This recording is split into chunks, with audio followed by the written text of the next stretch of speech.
So, what is a human?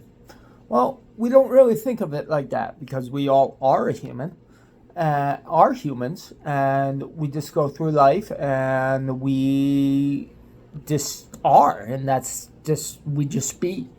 But to really know how to improve something, you really have to understand what it is. Like, what is an engine? What is a car? What is the engine of a car? When you understand or how does the engine of a car work, when you understand how it works and what it is, then you can really understand how to improve it. So that's the concept I'm getting at. Being a human is like, and trying to improve is like trying to fix an engine of a car. The engine is on fire and the car is flying down the highway at 80 miles per hour. And you're leaning out of the front window over the windshield with the hood up trying to fix the engine. That's what it's like to try to improve your life, especially when you've gotten to the point where I'm at, or worse. Actually, that's worse. I'm not even that bad. I'm just freaking unhoused right now. But I got a roof over my head. But so a human being is made up of three concrete parts and then a fourth abstract part. So three concrete parts are the body, the brain, and the consciousness. The body and brain are obvious in the way they are concrete. The body's there, full organs, runs efficiently, blah, blah, blah. Brain, different sections of the brain, the frontal lobe, cerebral cortex, amygdala. The amygdala is the oldest part of the brain. All of that stuff. The gyrus, which is like the top of the brain, and then on top of the brain, the newest evolved part is the cerebral cortex? The cerebral cortex but anyhow, it's where the gray matter is. And that's where consciousness comes from. Higher level thinking. And that's what gives us our ability to be human. Consciousness is basically an operating system that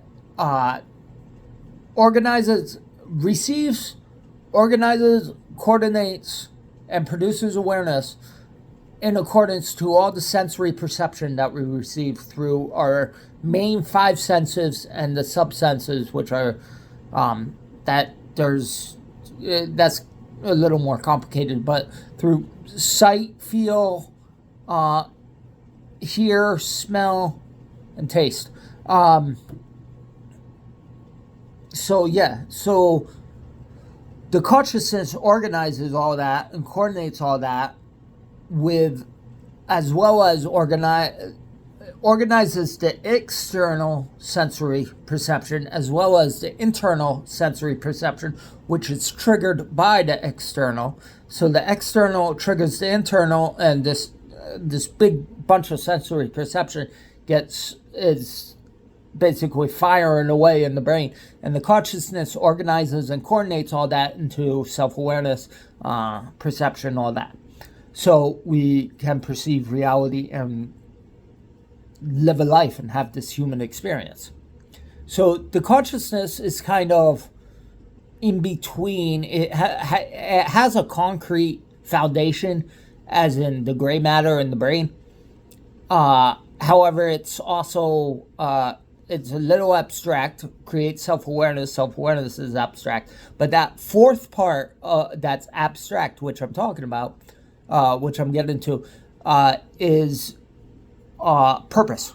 And when we choose a purpose, this purpose, it creates a system of flow and guidance, so we can enter a flow state a lot quicker when we're moving towards that. So when we become aligned with our purpose, we become a lot more efficient and productive. And that's how that works. So, but that's completely abstract. But another thing, it's metaphysical, meta-abstract.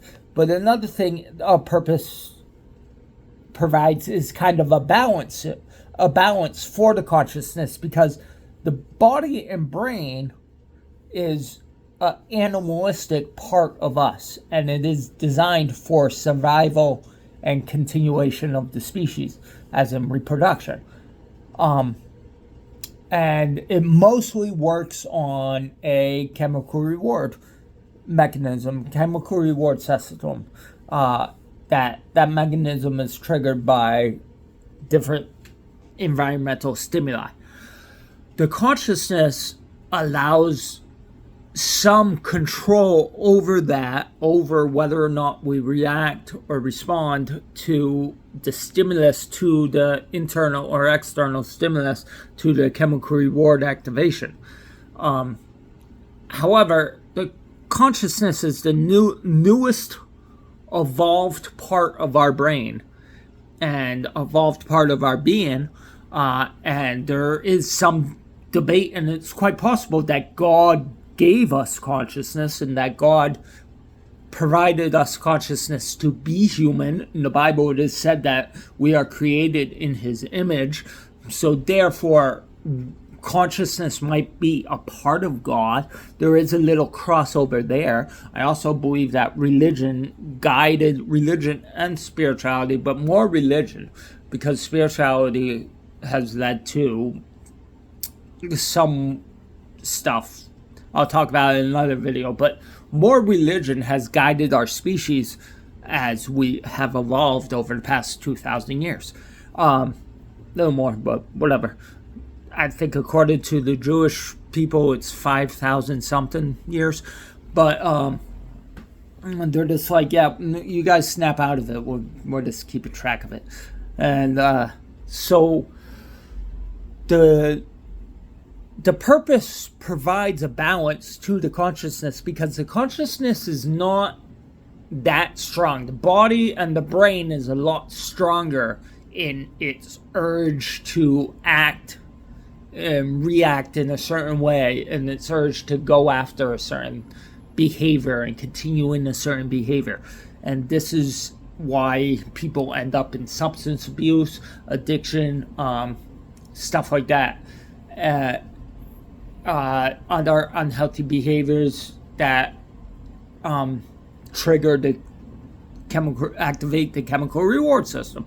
But the consciousness is supposed to be able to coordinate that and reorganize the behavior. But if you don't have a purpose, or if your purpose has been hijacked, or which will be something I'll talk about in another video, then it is very hard to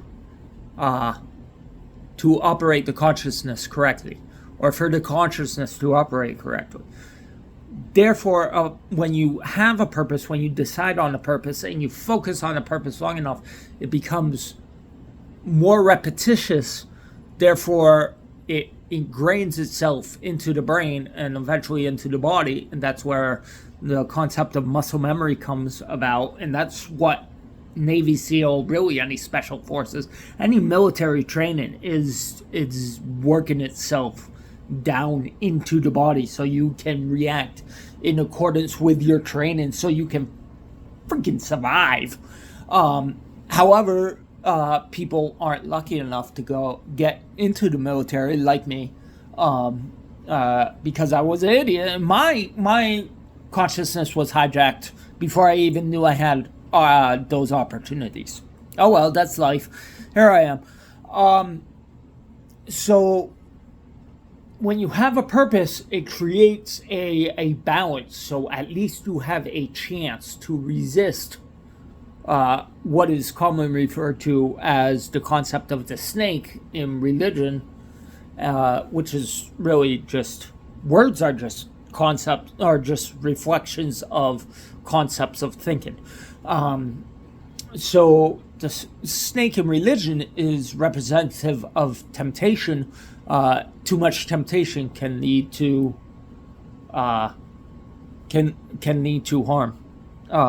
It can lead to a detrimental life, a poor human experience, stuff like that. So yeah, there that is.